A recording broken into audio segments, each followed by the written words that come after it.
মুসা আলাইহিস সালাম কয় আল্লাহ জান্নাতে বন্ধু হবে কে?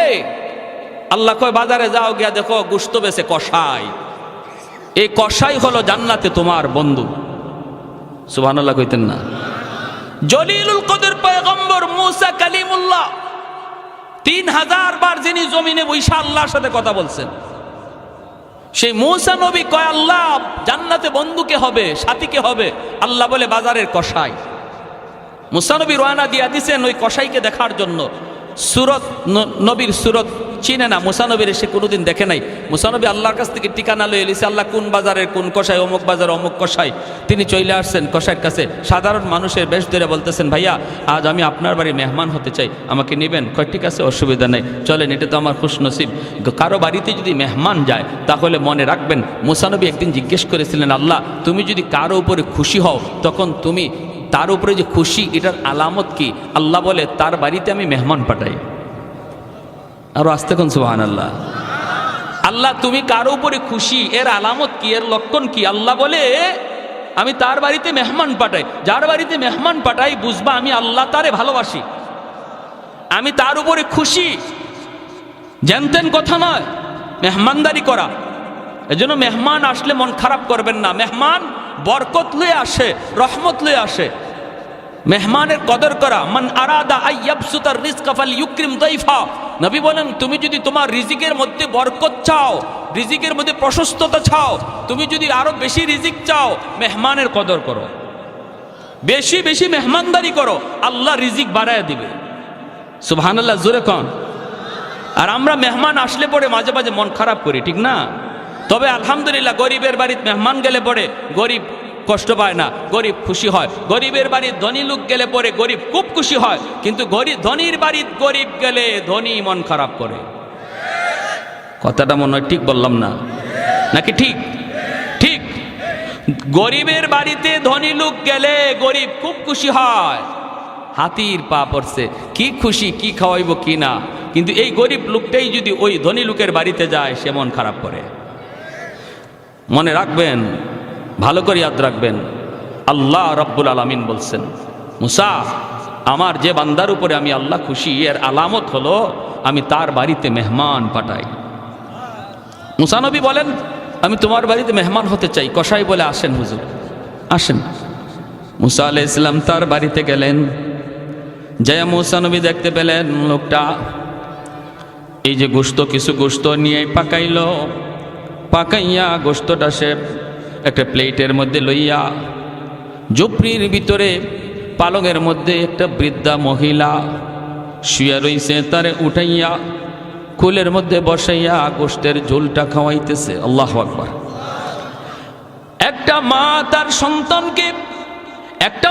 তার সন্তানকে যেইভাবে কুলে বসায় বসায় শিশুকালে খাওয়ায়, এইভাবেই কসাই মানুষটা, এই বৃদ্ধা মহিলা তার মা, এই মাটারে কুলে বসাইয়া শিশু বাচ্চার মতো খাওয়াইতেছে। মুসা আলাইহিস সালাম দেখলেন মহিলাকে চিনেন না। আল্লাহর পয়গম্বর জিজ্ঞেস করেন ভাই এই মহিলা কে, কি তার পরিচয়? আর বিড়বিড় করে কি যেন বলল, কি বলল? লোকটায় কয় ভাই আপনাকে চিনি না, আপনি আমার বাড়ির মুসাফির, মেহমান। ইনি আমার মা, অনেকদিন যাবত আমার মা বিছানায়, আমি বাজার থেকে আইসা এই গোশত আমি পাকাইয়া আমার বাচ্চাগুলিরে আগে খাওয়াই না, আমি ওই খানাটা সবার আগে আমার মারে আমি খাওয়াই। বাচ্চাগুলি ক্ষুধার যন্ত্রণায় যদি ছটফট করে তবুও বাচ্চাদেরকে আগে দেই না, সবার আগে আমি আমার মারে খাওয়াই। মারে খাওয়ানোর পর যেই খানাটা থাকে সেটা আমি আমার বাচ্চাদেরকে দেই। কয় বুঝলাম তো, কিন্তু ইনি কি দোয়া করলেন? কয় আমার মা প্রতিদিন খানা খাওয়ানোর সময় দুইটা দোয়া করে, আল্লাহ আমার সন্তানরে দুনিয়াতে তুমি রিজিকের ভিতরে বরকত দিও। আর একটা দোয়া করে, আল্লাহ আমার এই সন্তানকে জান্নাতে মুসা নবীর বন্ধু বানায় দিও। ভাই মুসাফির, আমার মার দুটা দোয়ার একটা দোয়া কবুল হয়ে গেছে, আমি দিন দিন আমার ব্যবসার ভিতরে বরকত পাইতেছি, যেরকম সুবহানাল্লাহ। আমি ব্যবসা করি কিন্তু মার সেবা বাবার সেবা করি, আমার মারে কষ্ট দেই না, বাবারে কষ্ট দেই না। মা অন্তর থেকে দোয়া করে, বাবা অন্তর থেকে দোয়া করে। এজন্য ব্যবসার ভিতরে আল্লাহ দিন বদিন আমার তরক্কি উন্নতি দান করেছে। আরেকটা দোয়া মার কবুল হলো কিনা আমি জানি না। জান্নাতে মুসা নবীর সাথে আমার বন্ধুত্ব হবে কিনা আমি জানি না। এইবার মুসা নবী চুকের পানিটা সাইরা কয়, ভাই রে, এ ভাই, আমার পরিচয়টা তুমি জেনে নাও। আমি কোনো অচেনা মুসাফির নই, আমি হলাম আল্লাহর পয়গম্বর মুসা কালিমুল্লাহ। তোমার আম্মার দ্বিতীয় দোয়াটাও কবুল হয়ে গেছে, সুবহানাল্লাহ। দুইটা দোয়ার প্রথম দোয়া তো কবুল হয়েছে, তুমি দেখছো, দ্বিতীয় দোয়াটাও কবুল হয়ে গেছে। আমি আল্লাহকে জানতে চাইছিলাম, মালিক জান্নাতে বন্ধু কে হবে? আল্লাহ তোমার কথা বইলা দিছে, অতএব তোমার মার দ্বিতীয় দোয়াটাও কবুল, জান্নাতে তুমি আমার বন্ধু হবে। এজন্য বলি যুবক, ব্যবসা বাণিজ্য করো, মারে কষ্ট দিও না, বাবারে কষ্ট দিও না। আল্লাহ ব্যবসার মধ্যে দিন দিন উন্নতি দান করবে। কারণ বাপ মা হলো পাওয়ার হাউস। বাপ মার দোয়া যদি অন্তরে থাকে, সন্তানের দুনিয়ার জিন্দিগি আল্লাহ পাক বরকত দিয়ে ভরপুর করে দেয়। দিন বদিন আল্লাহ তারে আগায় নেয়। আর দুনিয়াতে যদি বাপ মার বদ্ধ থাকে রে যুবক, যত উন্নতি তুমি দেখো, কিন্তু তুমি দেখতেছো আগাও, মূলত তুমি পিছাও। তুমি দেখতেছো তুমি আগাও, আর আল্লাহ দেখে তুমি পিছাও। কাকরাইল মসজিদের ভিতর ইটালি থেকে জামাত, ওই ইটালির জামাতের মধ্যে এক যুবক মাত্র কালেমা পড়ে মুসলমান হয়েছে। ওই খ্রিস্টান যুবক ছেলেটা একদিন কাকরাইল মসজিদে বয়ান করে আর চোখের পানি জোরে জোরে যুবক কান্দে। যুবক ডাক দিয়ে বলতেছে, ওরে দুনিয়ার মুসলমান, আমি আজ ইসলাম ধর্মের দাওয়াত পেয়েছি, বিদায় মুসলমান হয়েছি, কিন্তু আমার আব্বা ইসলাম ধর্মের দাওয়াত পায় নাই, আমার আম্মা ইসলাম ধর্মের দাওয়াত পায় নাই, বিধায় তারা মুসলমান হতে পারে নাই। আমিও কেমনে মুসলমান হয়েছি। আমি একদিন রাস্তা দিয়ে যাইতেছিলাম, আমি তো দুনিয়ার একটু সুখ শান্তির জন্য, একটু শান্তির জন্য, একটু আরামের জন্য, মনের মধ্যে একটু প্রশান্তির জন্য, অপরাধ জগতের এমন কোনো অপরাধ নাই যেই অপরাধ আমি করি নাই, এমন কোনো গুনাহ নাই যেই গুনাহ আমি করি না। বলুন তো, গুনাহ করলে পরে অন্তরে শান্তি বাড়ে না অশান্তি বাড়ে? গুনার বদ আসর হলো একটা গুনাহ করার পর আরেকটা গুনাহ করানোর জন্য শয়তান আপনাকে উদ্বুদ্ধ করবে আর বলবে, তুই এই গুনাহটা করছু, আরেকটা গুনাহ তুই কর, অন্তরের ভিতরে শান্তি পাবি।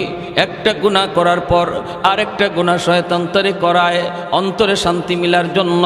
কিন্তু না না, দ্বিতীয় গুনাহটা করার পর তার অশান্তি আগের চেয়ে ডাবল হয়ে যায়, আরেকটা গুনাহ করার পর আবার ডাবল হয়ে যায়। যতবার শান্তি পাওয়ার আশায়, অন্তরে শান্তি পাওয়ার আশায় গুনার কাজ করে বেড়ায়, ততবারই অশান্তি তার ডাবলের ডাবল বেড়ে যায়। যুবক ডাক দিয়ে বলতেছে, মুসলমান, ও আমার মুসলমান ভাইরা রে, আমি মাত্র মুসলমান হয়েছি। আমি কেমনে মুসলমান হলাম? আমি তো একদিন রাস্তা দিয়ে যাইতেছি, হাতের মধ্যে ছিল আমার গানের বাজনা, গিটার ছিল আমার হাতে। আমি তো ইসলাম ধর্ম কি জিনিস বুঝতাম না, জানতাম না। ইটালিতে মুসলমানের একটা জামাত গেছে, দাওয়াত তবলিগের সাথীরা তারা মসজিদে অবস্থান করেছে। বিকালবেলা বের হয়েছে গাছের জন্য। আমি তাদের পাশ দিয়ে যাইতেছিলাম, তখনই আমির সাহেব আমাকে ডাক দিলেন, এ যুবক বইলে তিনি আমাকে ডাক দিলেন। আমি অল্প সময়ের জন্য একটু থামলাম। আমাকে তিনি দাঁড়ানো অবস্থায় কয়েকটা কথা শুধু বললেন, আমরা কোথায় ছিলাম, কোথায় আসলাম, আবার কোথায় যাব, মাঝখানে আমাদের ডিউটি কি? তিনটা কথার ভিতরে আমি টের পাইলাম এতদিন যাবত আমি যেই শান্তির নেশায় ঘুরতেছি রে, এই শান্তির আভাস আমি তিন কথায় পেয়ে গেলাম। আমি ডাক দিয়া বললাম, হুজুর আমাকে আরো কিছু কথা আপনি শোনান। হুজুর আমাকে বললেন, বাবা যুবক, একটু মসজিদের ভিতরে তুমি আইবানি রে। আমি কথাটা শোনা মাত্রই মসজিদের ভিতরে যায় ঢুকলাম। বয়ান করতেছেন, বয়ান শুনতেছি। এক পর্যায়ে আমার জীবনের সমস্ত ভুলগুলি আমার চোখে ধরা পড়ল, অন্যায়গুলি ধরা পড়ল, অপরাধগুলি সব চোখের সামনে ভাসতে লাগলো। আমি যত গুনাহ করেছি ওই গুনাহগুলি আমার চোখের সামনে ভাসতে লাগলো। আমি আমাকেই তিরস্কার দিতে লাগলাম। এক পর্যায়ে চোখের পানি ভাসাইয়া আমি হুজুরের হাত ধরে বলি, হুজুর আমি যেই শান্তির আশায় ঘুরতেছি, শান্তি পাই না, সেই শান্তি এখন আমার কলিজায় আমি অনুভব করতেছি। আমাকে আপনি আর দেরি করবেন না, এই মুহূর্তে কালেমা পড়া মুসলমান বানায় দেন। বিবি সাহেব আমাকে ফোন দিল, স্বামী, ও স্বামী কোথায়? আমি বললাম, বিবি আমি তো মসজিদের ভিতরে। আল্লাহু আকবার জোরে খান। বিবি সেও তো খ্রিস্টান, মসজিদের ভিতরে। স্বামী এই কথা শোনার পর খ্রিস্টান মেয়েটা অবাক হয়ে গেল। ডাক দিয়ে বলতেছে, স্বামী গো তুমি মসজিদের ভিতরে কেন গিয়েছ? যুবক কান্দের বলে আমি কাঁদতেছি আর বলতেছি, বিবি গ, ও বিবি আমি সত্য ধর্মের সন্ধান পেয়ে গেছি, আমি সত্য নবীকে পায়া গেছি। আমি এতদিন অন্ধকারে ছিলাম, আমি যে শান্তির আশা দিক দিগন্তে মন যেভাবে চায় সেভাবে দৌড়ায়, শান্তি আমার হৃদয়ে আর পাই না। এই শান্তির সাক্ষাৎ আমি পেয়ে গেছি। আমি শান্তির ধর্ম গ্রহণ করে নিয়েছি। ঘর ধর্মের নাম হলো ইসলাম। এমন এক ধর্ম গ্রহণ করেছি গো বিবি, যেই ধর্মের কালেমার ওজন 7 আসমান 7 জমিনের চেয়েও অনেক ভারী। বিবি সাহেব ডাক দিয়ে বলতেছে, স্বামী গো, ও স্বামী তাহলে এখন আমি কি করব? স্বামী বলতেছে, বিবি গো আমিও তোমাকে কালেমার দাওয়াত দিয়ে দিলাম। আমি মুসলমান হয়েছি, হইয়াই আমি তোমাকে সর্বপ্রথম ইসলামের দাওয়াত দিলাম। বিবি বলতেছে, স্বামী গো আমি ইসলাম ধর্ম গ্রহণ করব, কোনো অসুবিধা নাই, বিন্দু পরিমাণ দেরি করব না। কিন্তু তুমি যে বলেছ ইসলাম ধর্ম, এই ধর্মের কালেমার ওজন 7 আসমান 7 জমিনের চেয়েও অনেক ভারী। এই কথাটা আমাকে একটু বুঝাইতে হবে, আমাকে তুমি এই কথাটা একটু বুঝাইতে হবে। বিবি ডাক দিয়ে কয়, আমি একটা দাড়ি পাল্লা হাজির করব, এই দাড়ি পাল্লার এক পাল্লার মধ্যে তুমি কালেমা কাগজে লিখে নিয়ে আসবা। এই কাগজে লিখা কালেমা এক পাল্লার মধ্যে রাখবো, আর এক পাল্লায় 7 আসমান 7 জমিন লাগবে না। আমাদেরকে আল্লাহ যে একটা সন্তান দিয়েছে, এই ছোট্ট মানিকটারে এক পাল্লায় রাখবো। যদি তোমার কালেমার পাল্লা ভারী হয়, আমি কথা দিলাম কালেমা পড়ে মুসলমান হয়ে যাব।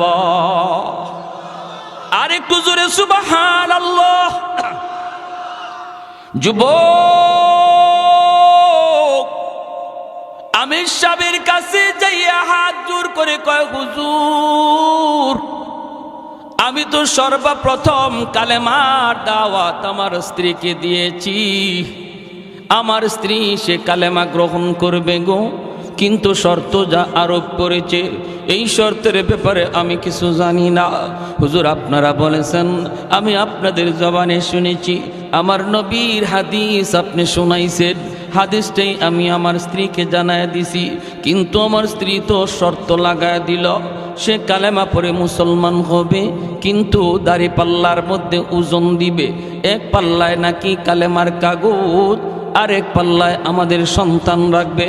হুজুর এখন আমি কি করব বলেন, পরামর্শ দেন, পরামর্শ দেন। কাগজের মধ্যে আপনি কালেমা লিখে দেন।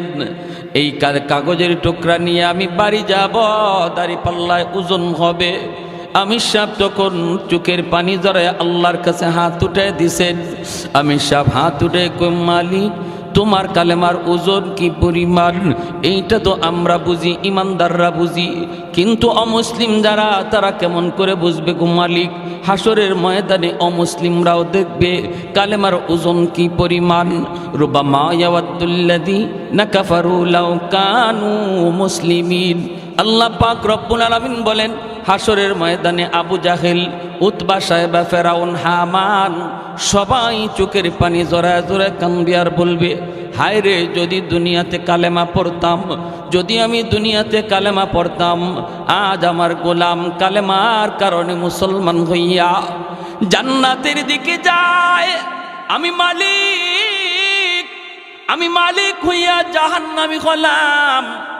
আবু জাহেল কানবে, বেলাল হাবশী রাদিয়াল্লাহু তাআলা আনহুর মালিক উমাইয়া চোখের পানি জরা জরা কানবে আর কইবে, হায় রে আমি কেন আবু জাহেলের কথা শুনলাম? আমার গোলাম বেলাল আজকে জান্নাতের মেহমান, আর আমি মালিক হইয়া জাহান্নামী। হায় রে কেন আমি ঈমান গ্রহণ করলাম না? এই কথাটা হাসরের ময়দানে বেঈমানরা বলবে। হাসরের মাঠে হলো ঈমানের মূল্য বোঝার জায়গা, হাসরের ময়দানে ঈমানের দাম জানার জায়গা। দুনিয়ার জগৎ হলো আলু পেঁয়াজ রসুনের দাম চিনার জায়গা। হাসরের ময়দান ঈমান চিনার জায়গা, ঈমানের মূল্য চিনার জায়গা। আমির সাহেব বলতেছে, মালিক দুনিয়াতে তো ঈমানের দাম বোঝা যায় না, কারণ দুনিয়াতে ঈমানের বাজার বলতে কোনো বাজার নাই। কিন্তু মালিক তুমি যদি চাও দুনিয়াতেও তুমি তোমার কুদরত দেখাইতে পারো, ঈমানের দাম তুমি চাইলে দেখাইতে পারো। আল্লাহ আমি তোমার উপরে ইয়াকিন করে কাগজের মধ্যে কালিমা লিখে দিলাম, লেখাটা আমার কাম, বাকি সব তোমার কাম। আর একটু জোরে সুবহানাল্লাহ। চোখের পানি ঝরাইয়া, চোখের পানিটা ফালাইয়া সাদা কাগজের টুকরার মধ্যে আমির সাহেব কালেমা লিখে দেন, লা ইলাহা ইল্লাল্লাহু মুহাম্মাদুর রাসূলুল্লাহ। জোরে সোরে বলি সাল্লাল্লাহু আলাইহি ওয়াসাল্লাম। কালেমার মধ্যে আমার আল্লাহর নাম, কালেমার মধ্যে নবীর নাম, কালেমার মধ্যে আল্লাহর নাম নবীর নাম, দুটোটা নাম আসেনি না নাই? আর একটু জোরে কোন আসেনি না নাই? কেউ যদি খালি কয় লা ইলাহা ইল্লাল্লাহ মুহাম্মাদুর রাসূলুল্লাহ যদি না পড়ে, কালেমা হবে? আমাদের সমাজে কিছু রোগ আছে, কিন্তু আছে কিছু রোগ আছে। উত্তরবঙ্গে গেছিলাম, কিছু মসজিদে মুহাম্মাদুর রাসূলুল্লাহ শব্দটা কাইটা দিছে মসজিদের গেইটে। মুহাম্মাদুর রাসূলুল্লাহ সাল্লাল্লাহু আলাইহি ওয়াসাল্লাম এটা বলে কালেমার অংশ না। কালেমা বলতে শুধু লা ইলাহা ইল্লাল্লাহ। এরা ইমানের বহুত বড় ডাকাত, ঠিক কিনা জোরে খান? বহুত বড় ডাকাত। যারা এই ধরনের কথা বলবে মনে রাখবেন, এ আপনার বন্ধু নয়, আপনার লেবাস পরে আপনার সুরত দইরা আপনার ভিতরে ঢুইকে আসছে ইমান ডাকাতি করার জন্য। বেশি কথা বললে উলামায়ে কেরামের কাছে নিয়ে আসবেন। যদি বলে আপনার নামাজ হয় না, নামাজে এইভাবে দাঁড়াইতে হয়, আপনার রুকু হয় না, রুকু এইভাবে পড়তে হয়, এভাবে পা নিয়ে খাড়াইতে হয়, এভাবে হাত উঠাইতে হয়, এই করতে হয় সেই করতে হয়, জুম্মা এইভাবে পড়তে হয়, জানাজা এইভাবে পড়তে হয়, এই কথা বইলা যারা আপনাদেরকে বিভ্রান্ত করার চেষ্টা করবে, যুক্তিতে যাবেন না, তর্কে যাবেন না, বলবেন হাদিস আমি এত বেশি জানি না, কোরআন সম্পর্কে আমি অজ্ঞ। তুমি যদি কোরআন হাদিসের পণ্ডিত হও, চলো হুজুরের কাছে যাই, মুফতি সাহেবের কাছে যাই, মাদ্রাসায় যাই, ইমাম সাহেবের কাছে যাই, দেখবেন তখনই আপনার কাছ থেকে পালাবে। কত বড় ডাকাতি কথা! লা ইলাহা ইল্লাল্লাহ মুহাম্মাদুর রাসূলুল্লাহ, এই কথা না বললে ইমানদার হওয়া যায় না। আর সে বলতেছে, আর তারা বলতেছে কালেমার অংশ শুধু লা ইলাহা ইল্লাল্লাহ মুহাম্মাদুর রাসূলুল্লাহ না। আর তাদের কথায় পইরা উত্তরবঙ্গের কিছু মসজিদের গেইটে যেই কালেমা লেখা ছিল মুহাম্মাদুর রাসূলুল্লাহ সহ, এই অংশটা কাইটা দিছে। আল্লাহ তুমি সহি বুঝদান করো। সবাই বলি আমিন, আরো জোরে বলি আমিন। আমার ভাইয়েরা, বন্ধুরা, যুবক, এই কথা বলতে আমির সাহেব কাগজের মধ্যে তিনি এই কালেমা লিখে দিলেন। আর যুবককে তিনি ডাক দিয়া বলতেছেন, যুবক, আল্লাহর উপর ভরসা করে তুমি সামনের দিকে আগাও। কাগজের টুকরা নিয়ে তুমি সামনের দিকে যাও। তোমার বিবিকে যায় বলবা, কোথায় দাড়ি পাল্লা? এক পাল্লার মধ্যে এই কাগজের টুকরা রেখে দিবা, আরেক পাল্লায় তোমরা তোমাদের সন্তানকে রেখে দিবা। বাকিটা করবেন আমার আল্লাহ। করবেন কে? আর একটু জোরে কে? আল্লাহ চাইলে পারেনি না পারে না? এই ক্ষমতা আল্লাহর আসেনি না নাই? লা জিদ্দা ওয়ালা নিদ্দা ওয়ালা হাদ্দা লিমাওলা, লা জিদ্দা ওয়ালা নিদ্দা ওয়ালা হাদ্দা লিমাওলা। الآن كما كان ولم يلقى زوالا، الآن كما كان ولم يلقى زوالا، لا مثل ولا صور مثلا ونذيرا، من قال سوى ذلك قد قال محالا، من قال سوى ذلك قد قال محالا، لا ولد ولا والد لا عم وخالا، لا شبه ولا مثل ولا كفوا لمولا। আল্লাহর বান্দা যুবক কাগজের টুকরা নিয়ে বাড়ির দিকে রওনা দিল। দিলটা নরম করে কথাগুলি শুনো রে আল্লাহর বান্দা। এরে যুবক, তোমার মতো একজন যুবকের ঘটনা বলতেছি। দেখো না কত যুবক যৌবনে কবরে চলে গেল, কত যুবক খেলার সাথে আজকে কবরে শুয়ে রইল, লেখাপড়ার সাথে আজকে কবরে চলে গেল। একটু দিলটারে বুঝাও, বুঝাও, আর কত গুনার দিকে দৌড়াইবা। তোমার মতো একজন যুবকের ঘটনা বলতেছি। আল্লাহ তারে যৌবনী অলির খাতায় নাম লেখা দিছে। যৌবনকালেই তারে আল্লাহ পাক সঠিক পথে ফিরে আনছে। দিলের ভিতরে কান্না ছিল, দিলের ভিতরে শান্তি পাওয়ার আশা তার ছিল। আল্লাহ পাককে পাওয়ার তালাশ, অন্তরের শান্তি পাওয়ার নেশায় ঘুরতেছে সঠিক পথে যুবক খুঁজতেছে। যুবক, তোমার অন্তরেও যদি আল্লাহ পাওয়ার ইচ্ছা জাগে, তোমার অন্তরেও যদি অন্তরে প্রশান্তি পাওয়ার জন্য ইরাদা থাকে, তুমিও যদি তালাশ করো, আল্লাহ তোমাকে পথ দেখায়া দিবে। ঠিক কিনা জোরে কর। কিন্তু অন্তরের ভিতরে এই তালাশ লাগবে, অন্তরের ভিতরে তলব লাগবে, তলব। অন্তরে যদি তলব থাকে, আল্লাহ রাস্তা বের করায় দেয়। আর আমি যেই পথে চলতেছি এই পথেই চলি, ঘুরে তাকাই না। ভুল পথে চললাম না সঠিক পথে চললাম কোনো খবর নাই। মানুষ যদি আমাকে জিজ্ঞেস করে কই যাইবা, আমি বলি ঢাকা। একজনে যদি কয় এটা তো ঢাকার কোনো গাড়ি না, এই গাড়িটা হলো চিটাগাং যাওয়ার গাড়ি, এই গাড়ি হলো ময়মনসিংহ যাওয়ার গাড়ি, তুমি ঢাকার গাড়িতে উঠো নাই। যেই যুবক সত্যি সে ঢাকা যাওয়ার ইরাদা করে, গাড়ি থেকে নামবে, ঢাকার গাড়িতে যা উঠবে, গন্তব্যে পৌঁছে যাবে।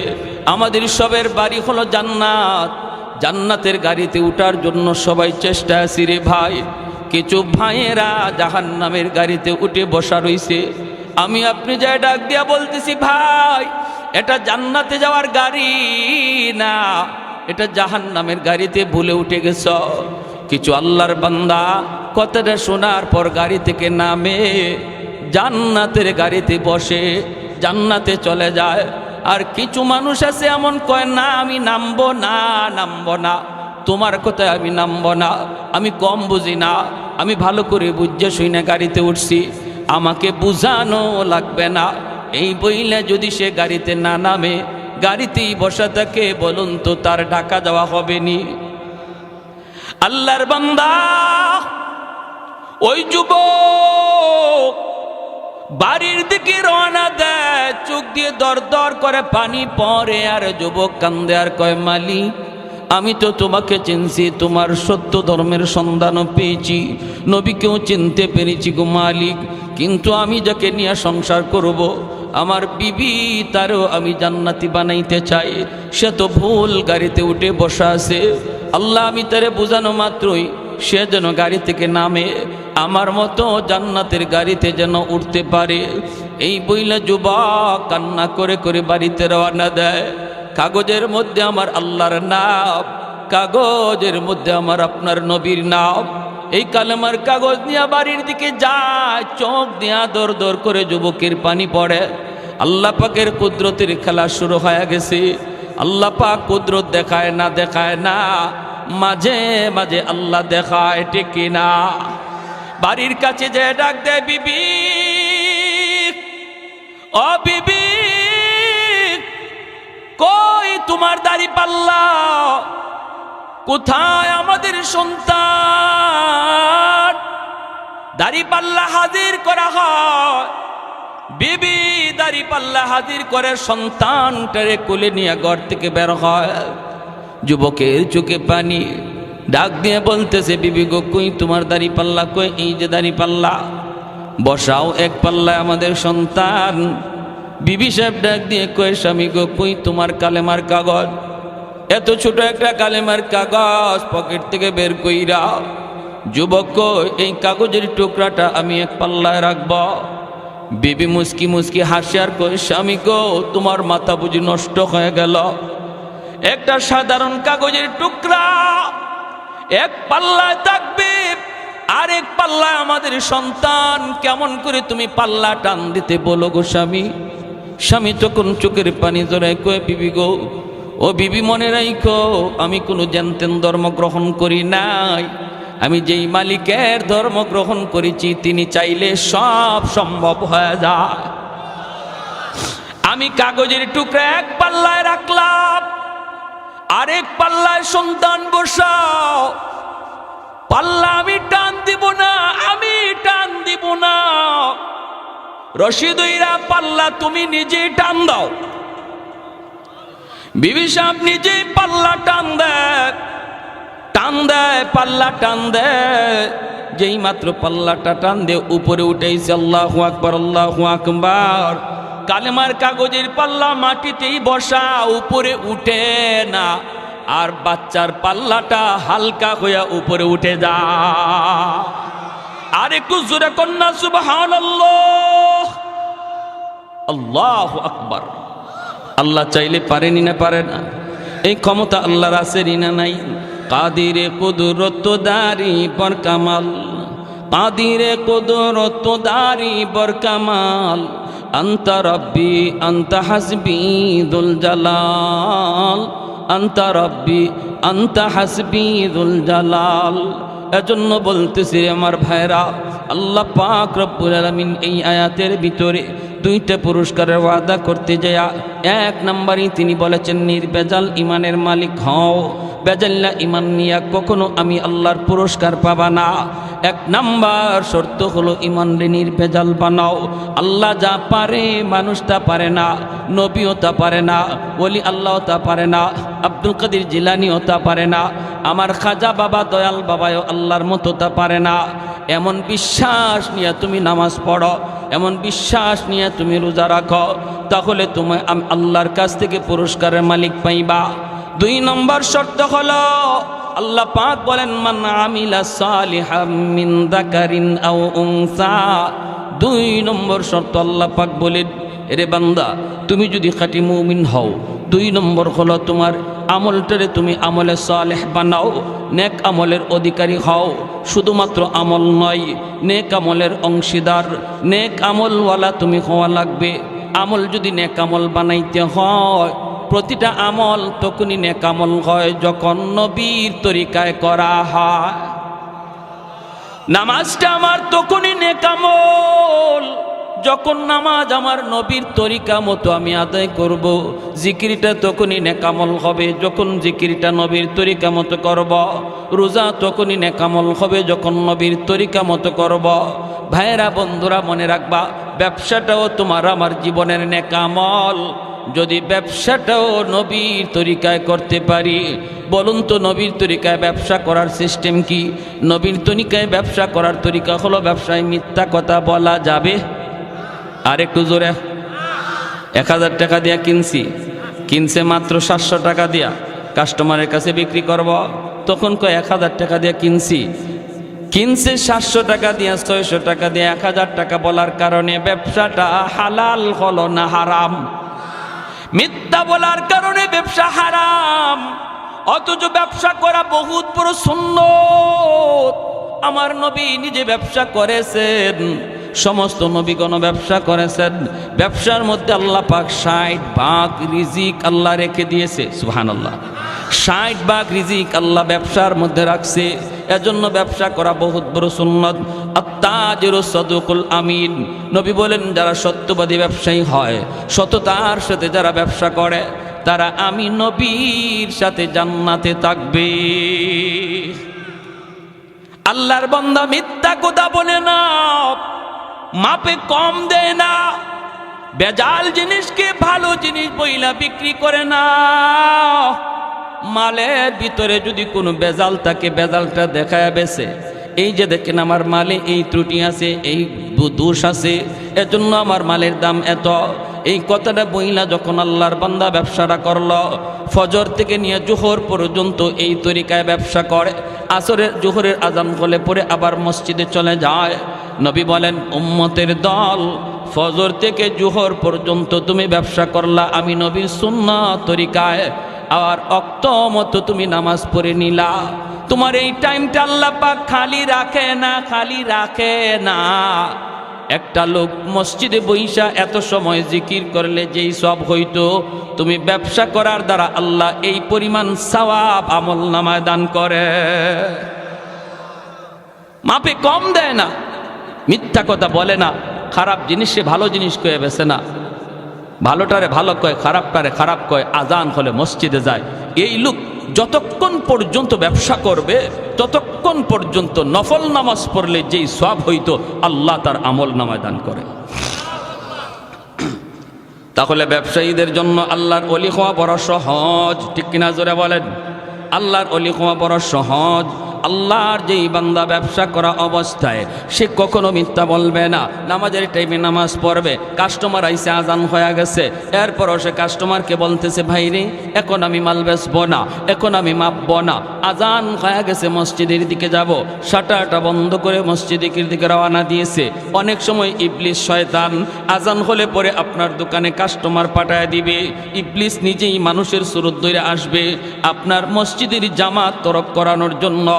ভালো করে ইবলিস জানে একা একা নামাজ পড়লে আপনার সওয়াব কম, জামাতে নামাজ পড়লে 500 গুণ বেশি সওয়াব।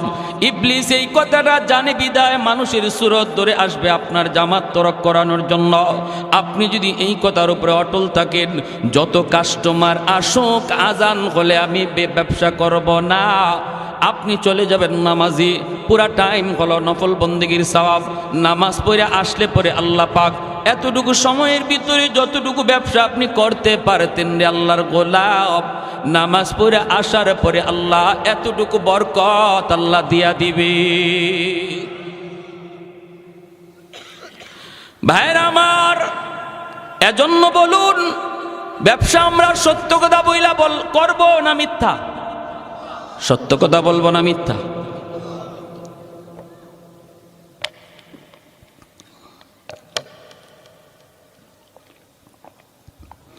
দেখতেছি আমার ব্যবসায়ী ভাইদের উদ্যোগে প্রোগ্রাম, তাহলে ব্যবসার ব্যাপারে কিছু কথা বলা দরকার আছে নি না নাই?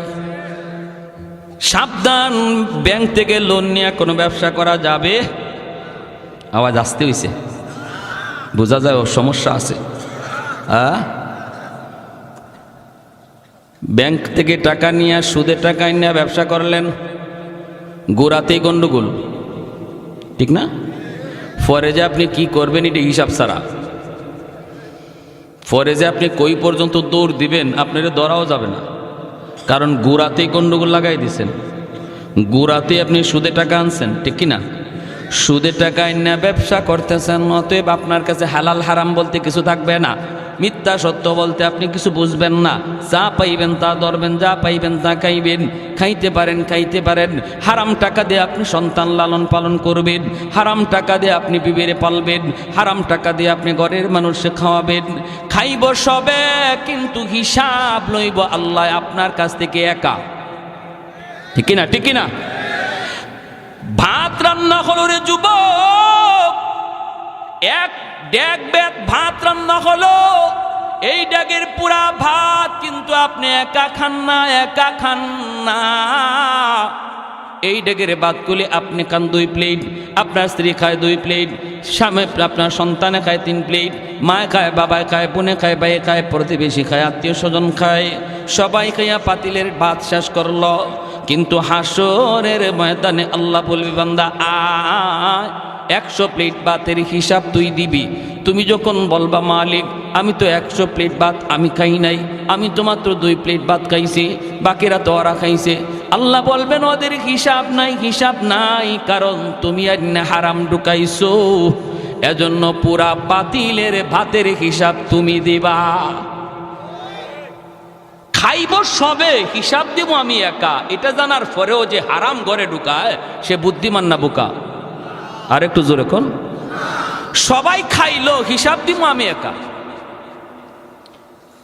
সুদের টাকা দিয়া ঘর বানাইলাম, এই ঘরের ভিতরে 4টা 5টা রুম, এক রুমের ভিতরে আমি থাকলাম, আর বাকি 4 রুমের মধ্যে আমার সন্তান থাকলো, মা থাকলো, বাবা থাকলো, ভাই থাকলো, বোন থাকলো।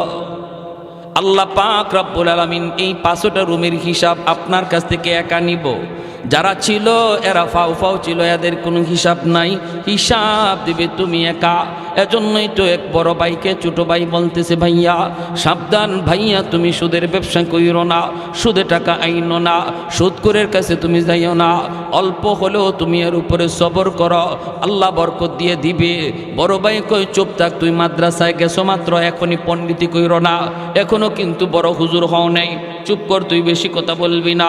ছোট ভাই বলতেছে, ভাইয়া ও ভাইয়া তোমার হিসাব কিন্তু কেউ দিবে না, হিসাব শুধু তুমি একাই দেওয়া লাগবে। বড় ভাই কস কি তুই, আমি কষ্ট করে আইনা সবাইরে খাওয়াইলাম, আমার বিপদের সময় কেউ দাঁড়াবে না। কয় না, ভাবিও তোমার বিপদের সময় দাঁড়াবে না, ভাতিজাও তোমার বিপদের সময় দাঁড়াবে না, আব্বাও তোমার বিপদের সময় দাঁড়াবে না, আম্মাও দাঁড়াবে না, আমি তো দাঁড়াইমু না। ওই বড় ভাই কস কি তুই, মাসের মাস তরে বেতন দিই আমি? কয় যত বেতনই দেও, বিপদে যখন পড়বা আমি নাই।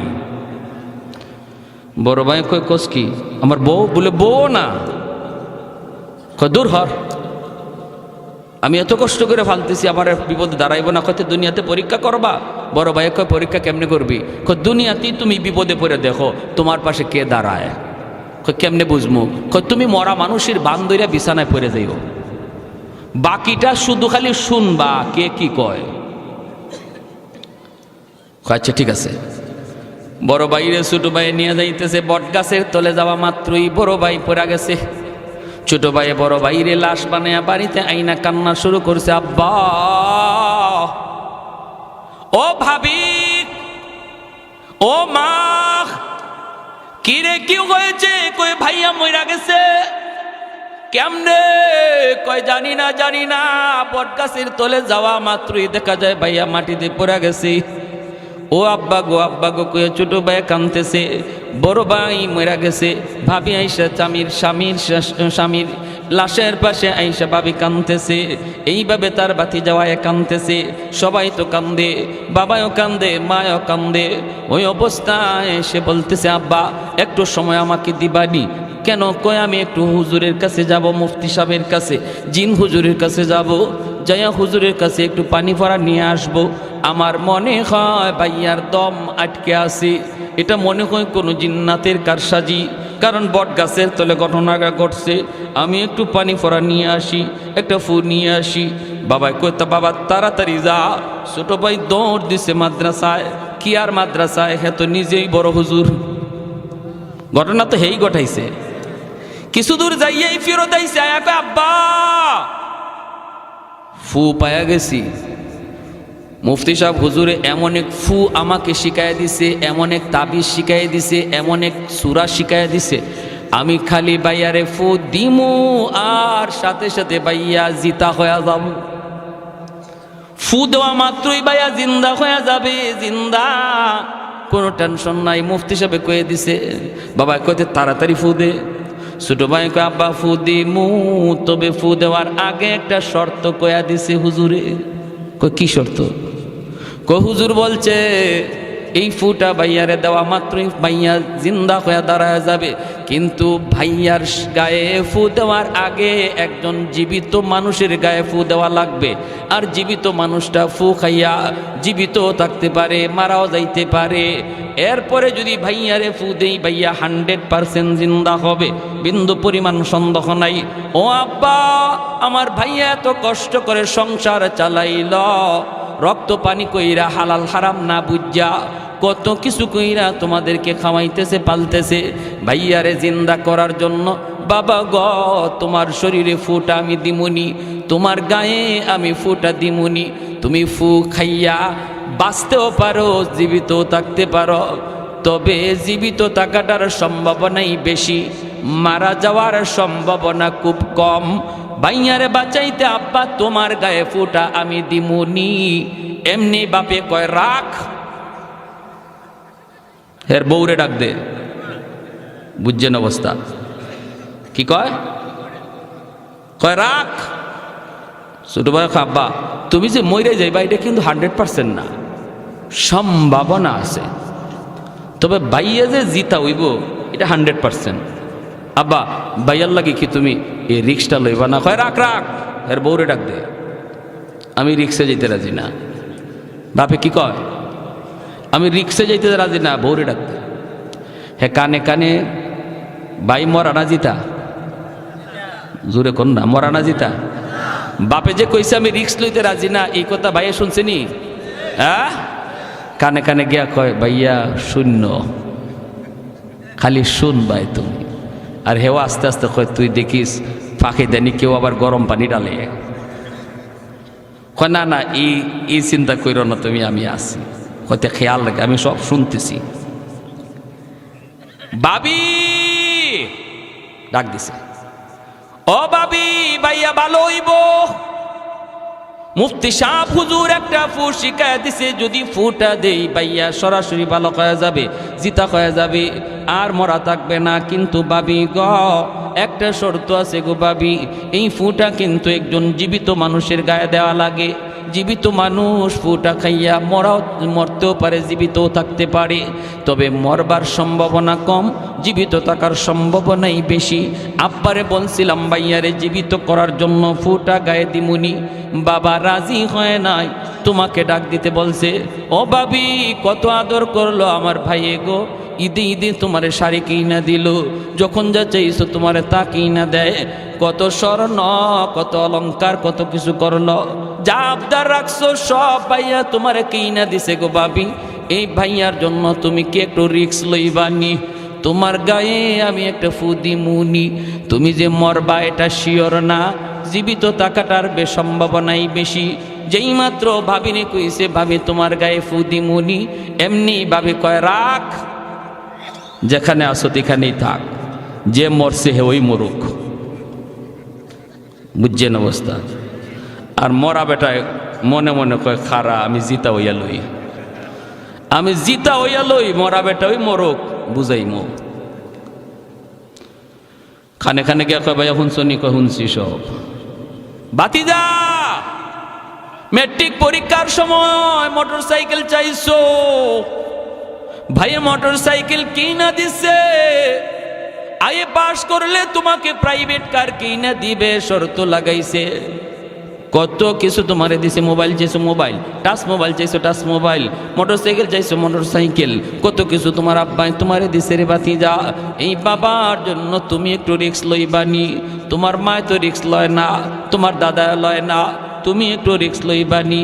এত কষ্ট করে, এত কষ্ট করে হালাল হারাম কোনো কিছু না বিচার কইরা তোমাদেরকে পালতেছে, দিতেছে, খাওয়াইতেছে। বাতি যায় তখন কয়, চাচা যেখানে আসো সেখানেই তুমি থাকো, আজ থেকে তুমি আমার আব্বা।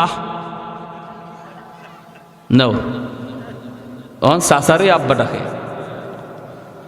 এই মরা বেটা হঠাৎ করে জিন্দা হইয়া দিছে দৌড়, এক দৌড়ে মাদ্রাসা গিয়ে ওই বড় হুজুর রেখে, হুজুর মাপ চাই হুজুর, তওবা করান, জীবনে আর সুদের টাকা ঘরে ঢুকাইতাম। আমার আমার বুঝ হয়ে গেছে কার জন্য আমি কি করতেছি। এজন্য আল্লাহ পাক রব্বুল আলামিন কয়, বান্দা তুমি যদি ঈমানের সাথে নেক আমল করো রে, এক নাম্বার পুরস্কার হলো হায়াতান তাইয়্যিবা। পুরস্কারগুলি একটু মনোযোগ দিয়ে শুনুন। এক নম্বর পুরস্কার হলো আল্লাহ পাক বলেন, দুনিয়ার হায়াতের জীবনে আমি আল্লাহ তোমাকে পবিত্র জীবন দান করব, উত্তম রিজিকের ব্যবস্থা করে দিব, তোমার রিজিকের ভিতরে আমি বরকত দিয়ে দিব। সুদের কাছে যাইবা না, মিথ্যা কথা বইলা ব্যবসা করবা না, কম রুজি হবে, ইনকাম তোমার কম হবে, লাভ তোমার কম হবে, কিন্তু আমি আল্লাহ তোমাকে বরকতের জীবন দান করব। কেমন বরকত? একটা ঘটনা শুনেন। হযরত জাবের রাদিয়াল্লাহু তাআলা আনহু, আল্লাহর নবীর একজন প্রসিদ্ধ সাহাবী হযরত জাবের রাদিয়াল্লাহু তাআলা আনহু, খন্দকের যুদ্ধ, মদিনার চতুর্দিকে খাল খনন হইতেছে, আমার নবী নিজেও খাল খননের মধ্যে মগ্ন। 1500 সাহাবায়ে কেরাম নবীর সাথে মদিনার খাল খনন করেন। ওই অবস্থায় হযরত জাবের নবীজির পাশে আইসা দেখেন নবীজির পেট পিটে লাইগা গেছে, পাথর বেঁধে রাখছেন নবীজি।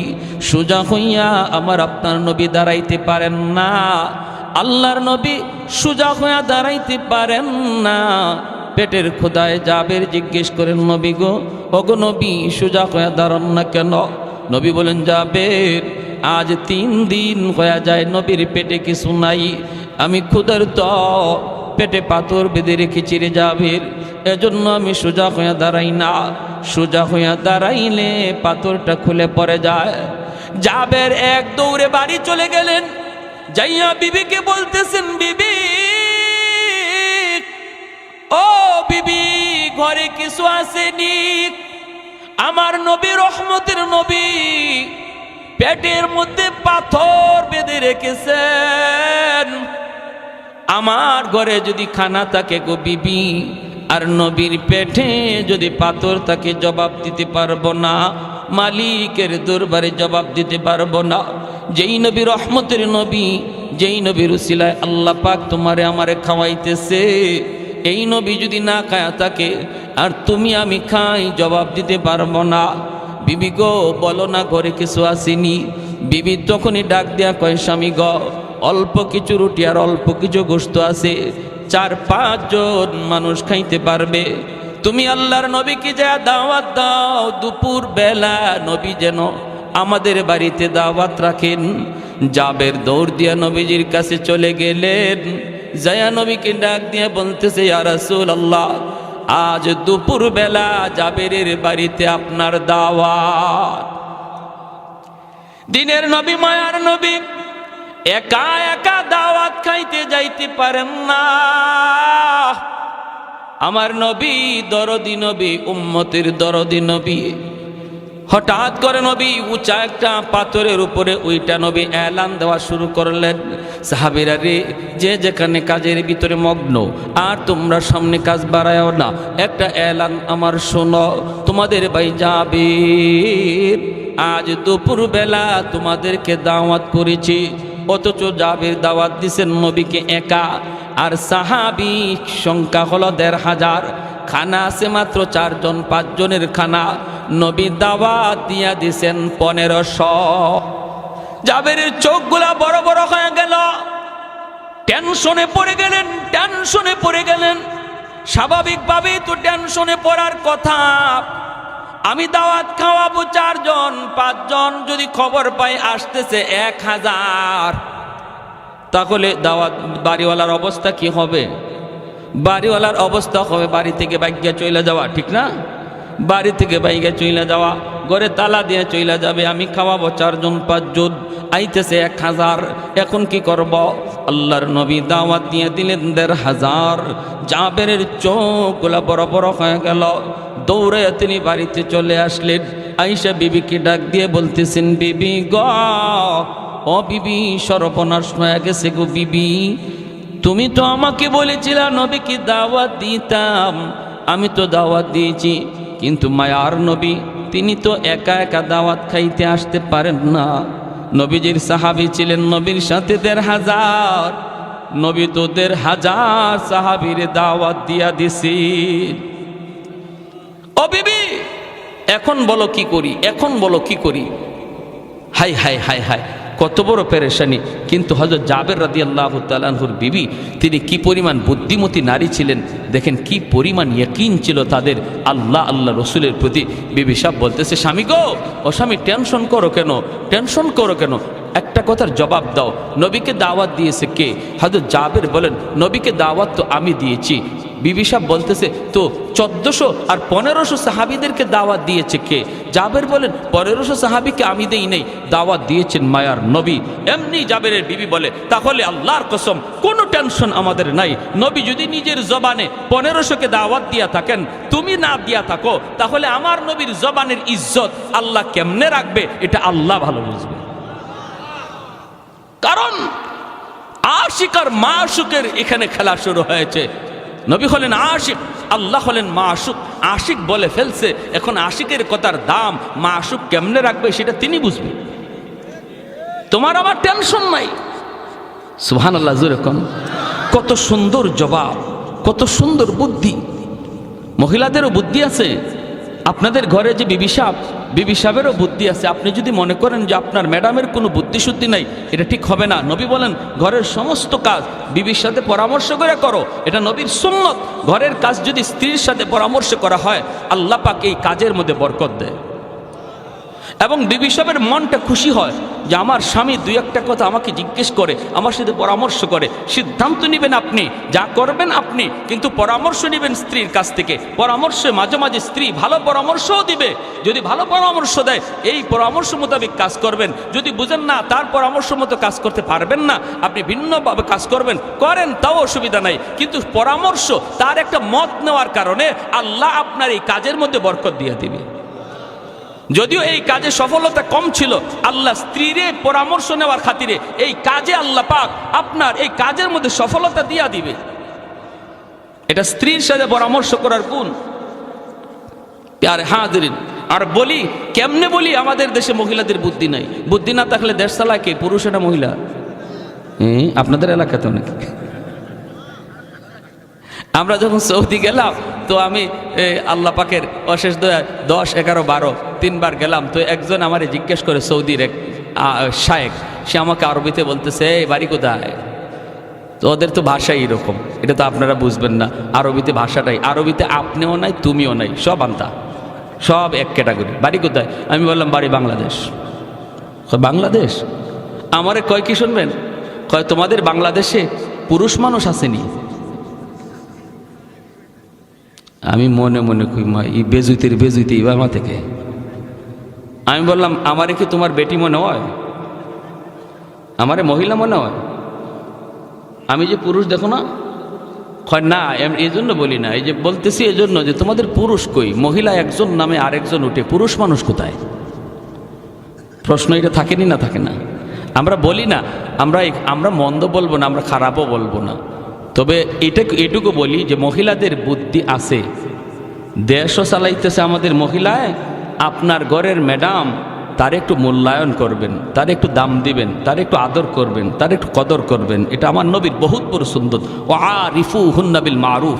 নবী বলেন, স্ত্রীদের সাথে ভালো আচরণ করো, স্ত্রীদেরকে মায়ার সুরে ডাক দিও, স্ত্রীদেরকে মায়া করো। মাঝে মাঝে ঘরের কাজ, সব কাজে পরামর্শ নিও, তার পরামর্শ ভালো লাগলে পরামর্শ মতো কাজ করো, সে তার অন্তরটা শান্তি পাবে। দোয়া করবে, আল্লাহ আমার আব্বা আম্মা আমার একটা ভালো জায়গায় বিয়ে দিছে, আমার স্বামী আমাকে মায়া করে, ঘরের কাজকর্ম আমার সাথে পরামর্শ করে। আর যদি আপনি ঘরের কাজ সব একা একা করেন, স্ত্রীকে কিছুই না বলেন, সে কষ্ট পায়। হায় রে, আমারে কোথায় আব্বা আম্মা বিয়ে দিল, আমার ডিউটি শুধু পাক করে, বড় করে উঠতেই দেয় না, আমারে ঘরের সদস্যই মনে করে না, আমারে ঘরের সদস্যই মনে করে না। আপনি স্বামীর কোনো আচরণে স্ত্রী যদি কষ্ট পায় আর এক ফোঁটা চোখের পানি তার মাটিতে পড়ে, এটা আল্লাহর আদালতের ফাইলে জমা হয় এবং এই মামলা বড় জটিল মামলা। হাসরের মাঠে বহু স্বামী স্ত্রীর মামলায় আল্লাহর আদালতে ধরা খেয়ে যাবে। স্ত্রীর চোখের পানির ফুটার মামলা। স্ত্রী যদি বলে, আল্লাহ আমি দুর্বল ছিলাম, ঘরে আমার পক্ষে কেউ ছিল না, আল্লাহ আমার উপরে জুলুম হতো, আমার উপরে নির্যাতন হতো, মানসিক টর্চার, শারীরিক টর্চার আমার উপরে হতো, এই মামলা যেই স্বামীর উপরে থাকবে সে আল্লাহর আদালতে মাপ পাবে না। এজন্য আল্লাহর দোহাই, হযরত জাবের রাদিয়াল্লাহু তাআলা আনহু, ওনার স্ত্রী কেমন বুদ্ধিমতী নারী, তিনি বলেন টেনশন নাই, যাও আল্লাহর নবীকে নিয়ে আসো। যেরকম সুবহানাল্লাহ। হযরত জাবের আল্লাহর নবীর কাছে চলে আসলেন, এসে ডাক দিয়া বলেন, ইয়া রাসূলুল্লাহ, ওগো নবীজি আপনার সাহাবীরা কোথায় গো নবী, চলুন। আল্লাহর নবী সাহাবীদেরকে নিয়ে চলতে শুরু করলেন। জাবের নবীজির পাশে আসেন না, একটু দূরে দূরে থাকতেছেন। টেনশন টেনশন হবেই তো টেনশন, কারণ টেনশন করার বিষয়। যদিও তার স্ত্রী তাকে সান্ত্বনা দিয়েছেন, কিন্তু সামনের সময়টা কেমন হয় রে, কেমন হয়। দাওয়াত খাওয়াইতে বসাইলে পর খানা থাকবে কি না, নবী খানা পাবে কি পাবে না, আমি নবীকে আগে খাওয়াবো নাকি পরে খাওয়াবো, আমি যদিও আগে খাওয়াইতে চাই আমার নবী আগে খাবে কি খাবে না, যদি সাহাবীরা আগে খায় নবী তো খানা পাবে না। জাবেরের বহুত বড় টেনশন মাথার মধ্যে কাজ করতেছি। ওই অবস্থায় নবী তাকে দেখেন, জাবের টেনশনে তার চেহারাটা একদম বিমর্ষ হয়ে গেছে। নবী ডাক দিয়া বলেন, জাবের আমি নবীর কাছে আসো। নবী ডাক দিয়া কাছে আনলেন, আই নেই নবী কানে কানে ডাক দিয়া বলেন, জাবের রে টেনশন করো না, আমার আল্লাহ জানায় দিছে আজ তোমাদের অল্প খানার ভিতরে আল্লাহ বহু রকমের বরকত দিয়া দিবে। এ যাবে, আমি নবী নিজের থেকে কিছু বলি না রে, আমি তো আমার আল্লাহর কাছ থেকে ইশারা পায়া বলছি। যদিও তোমাদের খানা কম, কিন্তু এই কম খানার ভিতরে আল্লাহ পাক অনেক অনেক বেশি বরকত দিয়া দিবে, টেনশন করো না। জাবেরের মনটা খুশি হয়ে গেল। আল্লাহ নবীকে নিয়ে জাবের নাতনিদের বাড়িতে হাজির হয়ে গেলেন। মায়ার নবী তখন ডাক দিয়া বলেন, জাবের কই তোমার রুটির পাতিল, গোশতের পাতিল, আমি নবীর কাছে আনো। জাবের যখন গোশতের পাতিল, রুটির পাতিল নবীর কাছে আনলেন, নবীজি তখন গোশতের পাতিলের ডাকনা সরাইয়া, রুটির পাতিলের ডাকনা সরাইয়া মুখের একটু পবিত্র লব লাগায়া দিলেন, আর ডাকনাটা নবী নিজের হাতেই লাগায়া দিলেন।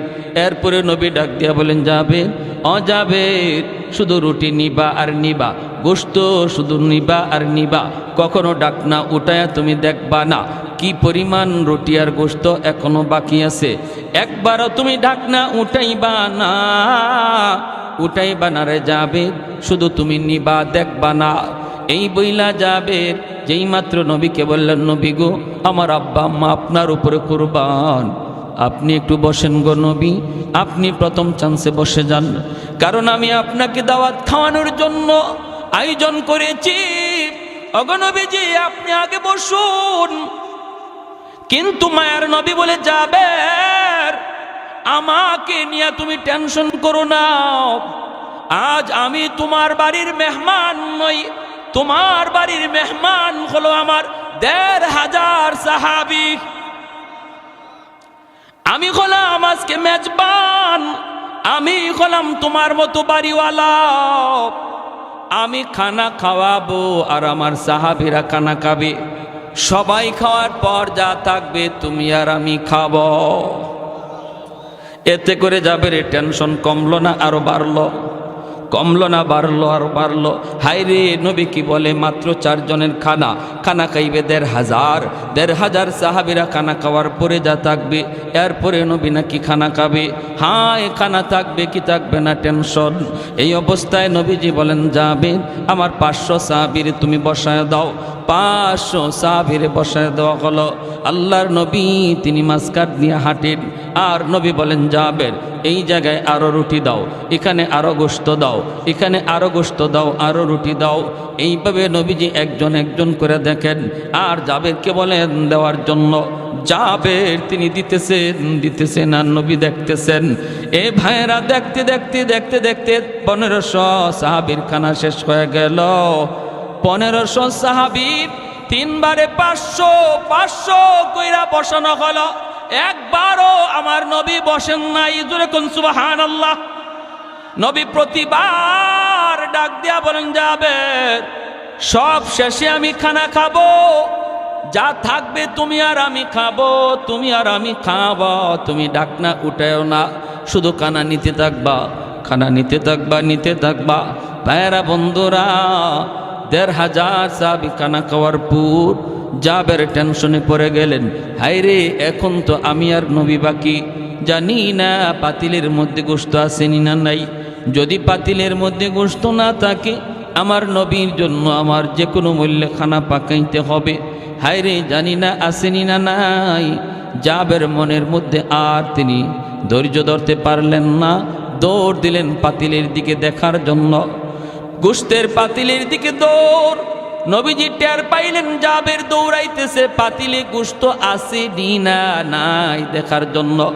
নবী ডাক দিয়া কই, জাবের খবরদার ঢাকনা উঠাইও না। কিন্তু জাবের আর বাধা মানলেন না, তিনি যাইয়া ঢাকনাটা উঠায় ফেললেন। ঢাকনা উঠা জাবের দেখেন, শুরুতে যেই পরিমাণ গোশত ছিল ওই পরিমাণ গোশত এখনো আছে, 1 জাররা পরিমাণ কমে না। গোশত কমে নাই, রুটিও কমে নাই। আল্লাহ নবী ডাক দিয়ে বলতেছে, জাবের তুমি কি ভুল করছো রে? তুমি যদি ঢাকনা না উঠাইতা, তোমাদের অল্প খানার ভিতরে আল্লাহ এমন বরকত আল্লাহ দিছিল, মদিনার সমস্ত মানুষে যদি আজ তোমার বাড়িতে দাওয়াত করে খাওয়ানো হইতো, তবুও তোমার খানার বরকত কমতো না।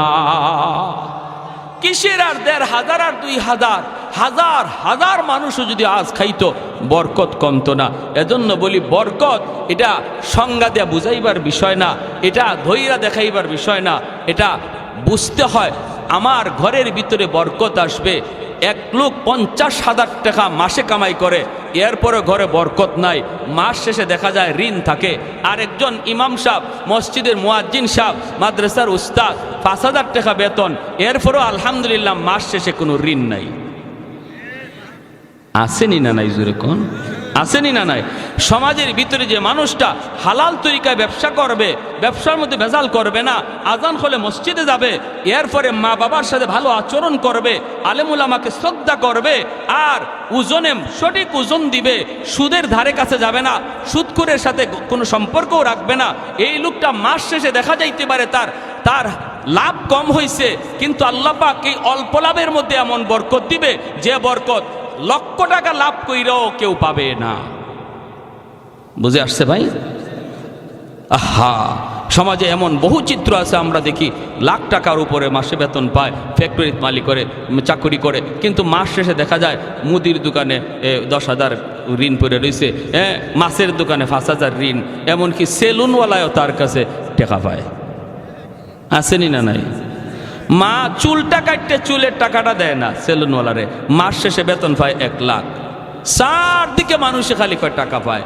আর একজন মানুষ সামান্য একটা ব্যবসা করে, একটা মুদির দোকান, সামান্য একটা টং, সামান্য একটা পানের দোকানদারি করে, কিন্তু আল্লাহর বান্দা আল্লাহরে ভয় করে ব্যবসা করে, আল্লাহরে ডরায় ব্যবসা করে, আল্লাহর ভয় অন্তরে রেখে ব্যবসা করে, দেখা যায় তার কাছে কেউ কোনো টাকাও পায় না, ঋণের জন্য তার বাড়িতে লোকও আসে। আসেনি না নাই? হ্যাঁ ভাইয়েরা আমার, এজন্য ব্যবসায়ী ভাইরা, এত সুন্দর উদ্যোগ আপনারা নিচ্ছেন, আল্লাহর দোহাই, ব্যবসা বহুত বড় নবীর সুন্নত, বহুত বড় সুন্নত। 60 ভাগ রিজিক নবী বলেন আল্লাহ ব্যবসার মধ্যে রাখছে, আর 40 ভাগ রিজিক আল্লাহ বাড়তে দিছে চাকুরিজীবীর এবং ফসলাদি ক্ষেত খামারের মধ্যে, আর চাকরি বাকরির মধ্যে 40 ভাগ, আর 60 ভাগ রিজিকি আল্লাহ পাক ব্যবসার মধ্যে দিয়ে দিছে। কোন ব্যবসায়ী? যে ব্যবসায়ী সততার সাথে ব্যবসা করবে, সত্য কথা বলবে, মাপে কম দিবে না, আজান হলে আজানের গুরুত্ব বুঝবে, মা বাবাকে ভালো আচরণ করবে, বাপ মার সাথে ভালো আচরণ করবে। হযরত মূসা আলাইহিস সালামের জমানার একটা ছোট্ট ঘটনা বলে শেষ দিচ্ছি। অসুবিধা হইতেছে আপনাদের কি ভাই? পিছনে ভাইরা অসুবিধা হইতেছে? মূসা আলাইহিস সালাম কয়, আল্লাহ জান্নাতে বন্ধু হবে কে? আল্লাহ কয়, বাজারে যাও, গিয়া দেখো গোশত বেচে কসাই। এই কসাই হলো জান্নাতে তোমার বন্ধু। সুবহানাল্লাহ কইতেন না? জলিলুল কদর পয়গম্বর মূসা কালিমুল্লাহ 3000 বার যিনি জমিনে বৈশা আল্লাহর সাথে কথা বলছেন, সেই মূসা নবী কয়, আল্লাহ জান্নাতে বন্ধুকে হবে, সাথীকে হবে? আল্লাহ বলে বাজারের কসাই। মূসা নবী রওনা দিয়া দিছেন ওই কসাইকে দেখার জন্য। সুরত নবীর সুরত চিনে না, মূসা নবীর সে কোনোদিন দেখে নাই। মূসা নবী আল্লাহর কাছ থেকে ঠিকানা লয়ে এলিছে, আল্লাহ কোন বাজারের কোন কসাই, অমুক বাজার অমুক কসাই। তিনি চলে আসছেন কসাইয়ের কাছে, সাধারণ মানুষের বেশ ধরে বলতেছেন, ভাইয়া আজ আমি আপনার বাড়ি মেহমান হতে চাই, আমাকে নেবেন? কয় ঠিক আছে, অসুবিধা নেই, চলেন, এটা তো আমার খুশনসিব। কারো বাড়িতে যদি মেহমান যায় তাহলে মনে রাখবেন, মূসা নবী একদিন জিজ্ঞেস করেছিলেন, আল্লাহ তুমি যদি কারো উপরে খুশি হও তখন তুমি তার উপরে যে খুশি এটার আলামত কি? আল্লাহ বলে, তার বাড়িতে আমি মেহমান পাঠাই। আরো আস্তে কোন সুবহানাল্লাহ। আল্লাহ তুমি কারো উপরে খুশি, এর আলামত কি, এর লক্ষণ কি? আল্লাহ বলে, আমি তার বাড়িতে মেহমান পাঠাই। যার বাড়িতে মেহমান পাঠাই বুঝবা আমি আল্লাহ তারে ভালোবাসি, আমি তার উপরে খুশি। জানতেন কথা নয়, মেহমানদারি করা। এজন্য মেহমান আসলে মন খারাপ করবেন না। মেহমান বরকত লয়ে আসে, রহমত লয়ে আসে। মেহমানের কদর করা। মান আরাদা আইয়াবসুতার রিজকা ফালইউকরিম দাইফা। নবী বলেন, তুমি যদি তোমার রিজিকের মধ্যে বরকত চাও, রিজিকের মধ্যে প্রশস্ততা চাও, তুমি যদি আরো বেশি রিজিক চাও, মেহমানের কদর করো, বেশি বেশি মেহমানদারি করো, আল্লাহ রিজিক বাড়ায় দিবে। সুবহানাল্লাহ জোরে কন। আর আমরা মেহমান আসলে পরে মাঝে মাঝে মন খারাপ করি, ঠিক না? তবে আলহামদুলিল্লাহ গরিবের বাড়িতে মেহমান গেলে পরে গরিব কষ্ট পায় না, গরিব খুশি হয়। গরিবের বাড়ির ধনী লোক গেলে পরে গরিব খুব খুশি হয়, কিন্তু ধনীর বাড়িতে গরিব গেলে ধনী মন খারাপ করে। কথাটা মনে হয় ঠিক বললাম না নাকি? ঠিক ঠিক। গরিবের বাড়িতে ধনী লোক গেলে গরিব খুব খুশি হয়, হাতির পা পড়ছে, কি খুশি, কি খাওয়াইব কি না। কিন্তু এই গরিব লোকটাই যদি ওই ধনী লোকের বাড়িতে যায়, সে মন খারাপ করে।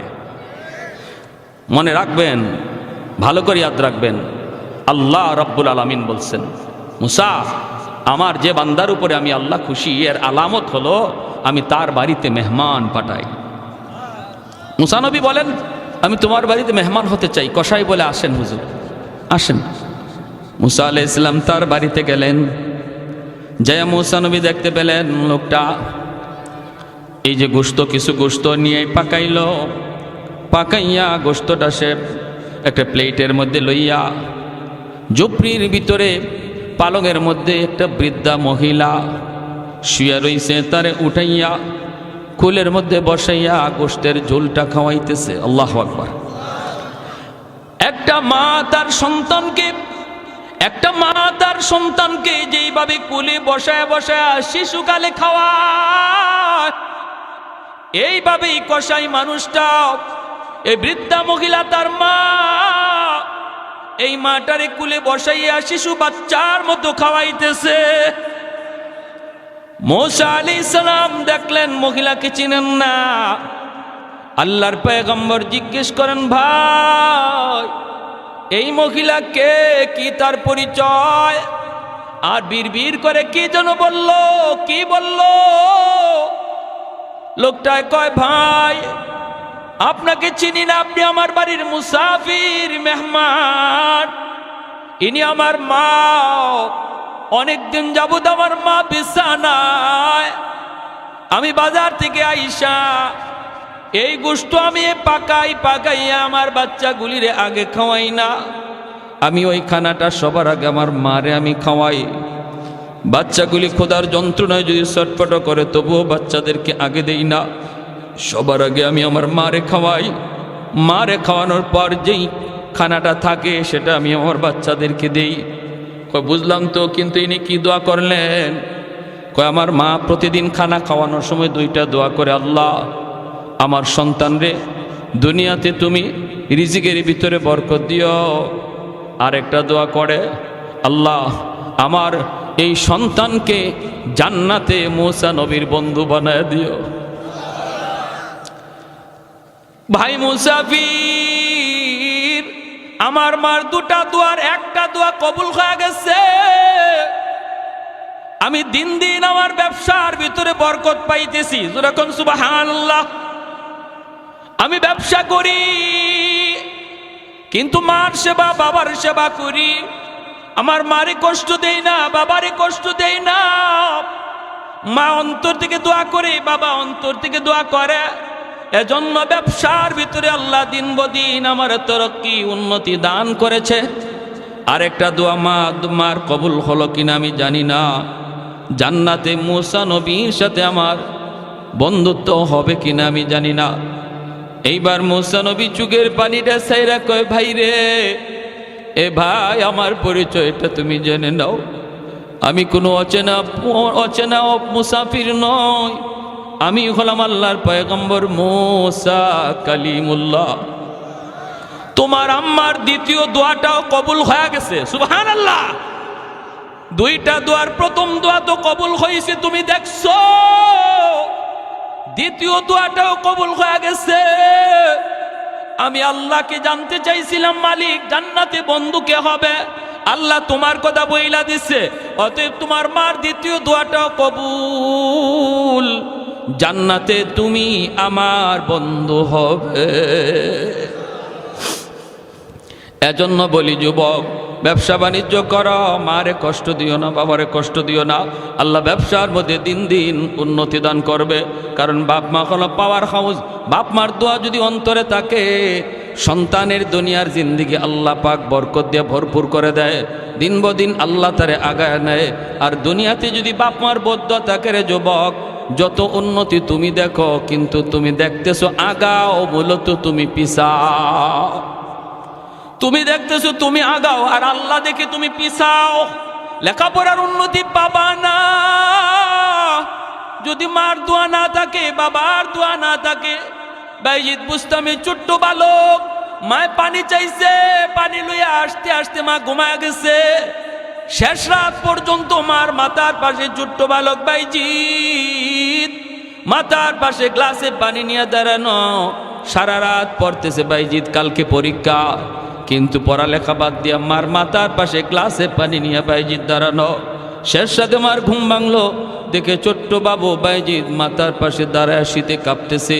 মা উইটে কই, বাবা তুমি এখানে শীতে দাঁড়ায় কি করো? আম্মা পানি লইয়া আইতে আইতে তুমি ঘুমায় গেছ। মা কই, বাবা ডাক দিলি না? বাইজিদ কান্দে, মা গো ডাক দিলে তোমার ঘুম ভাঙবে, তোমার কষ্ট হবে, এজন্য আমি ডাক দেই নাই। আমি মাথার পাশে গ্লাসে পানি নিয়ে দাঁড়ায় রইছি।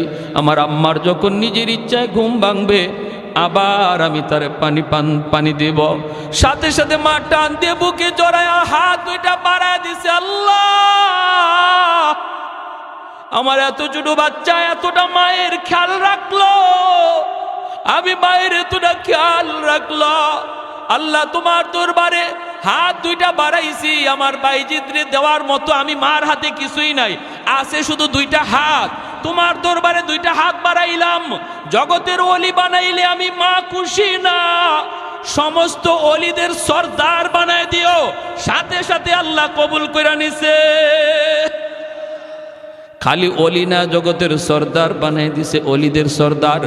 এজন্য যুবক, পড়ালেখায় যদি উন্নতি চাও, মার কথা মাইনা চলল, বাবার কথা মাইনা চলল। বাপ মা কোনোদিন তোমার ক্ষতি চায় না, খারাপ চায় না। যখন যা কয় রে যুবক, তোমার ভালোর জন্য কয়। আজ বুঝবা না, বুঝবা একদিন, যেদিন তুমি নিজে বাবা হইবা, নিজে যেদিন সন্তান পাইবা, ওই দিন নিজে বুঝবা বাপ মা তোমার জন্য কতটা ভালো চাইছিল। এজন্য বলি, আমার ব্যবসায়ী ভাইয়েরা, ব্যবসা করেন আমার নবীর সুন্নত তরিকায়। আর ব্যবসা করা অবস্থায় নামাজের যেন কোনো ত্রুটি না হয়। যদি নামাজের জামাতটা তরক হইয়াও যায়, অনুরোধ করে বলবো, আল্লাহর বান্দা টাইম মতো আবার অজু কইরা তুমি তোমার দোকানের মধ্যেই নামাজটা আদায় করে নাও।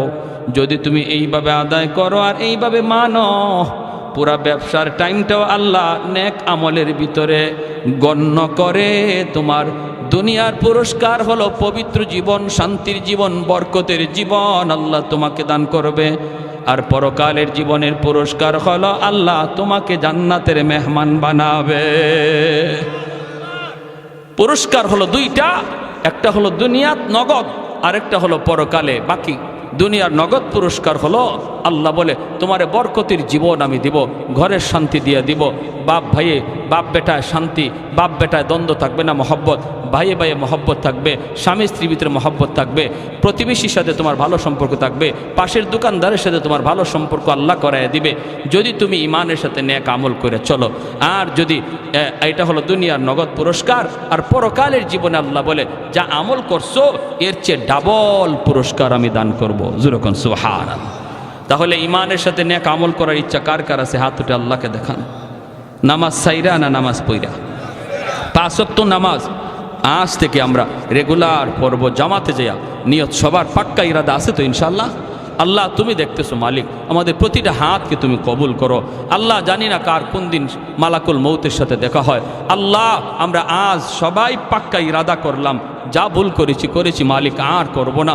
সামনের জীবনটা তোমার মর্জি মতো চলার তৌফিক দান করো। আর একটু জোরে বলেন আমিন। ওয়া আখির দাওয়ানা আনিল হামদুলিল্লাহি রাব্বিল আলামিন। দুরূদ শরীফ পড়ি। আল্লাহুম্মা সাল্লি আলা মুহাম্মদ ওয়া আলা আলি মুহাম্মদ কামা সাল্লা